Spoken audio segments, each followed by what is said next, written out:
Kaning pa-request lagi nato og PC kay karaan na ang grabline sa atong Lifeboy.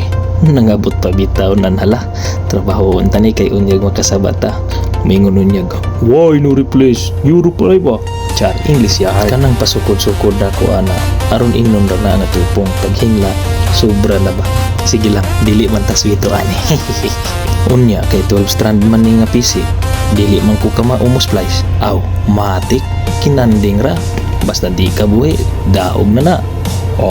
Why no splice my friend? No good Kung inyong namatikdan, duha ka klase lang akong gigamit ana. Kay ang usa ana para lifeline na siya.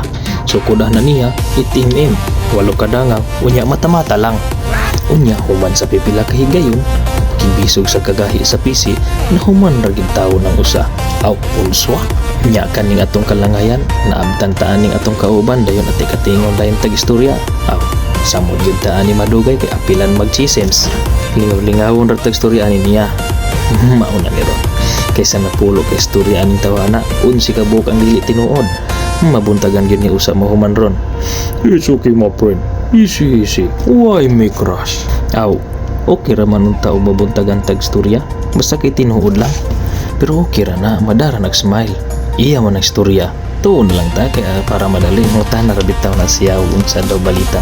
Kung kinsa kuno among sunod suplayan. Ako siyang gitarong pagtubag og secret. Bitaw hulat-hulat ra miya na kay ang among suplayan nagulat-ulat pa sa piloto. Barko may piloto. Unsa na eroplano? Dayon inig kahuman gid nato ani og taod ani mga PC ato gining hipuson kay unya og nay makahuna-huna og duyan gamit liog. Pay mapapasangin lanan. Mura to. Bye-bye.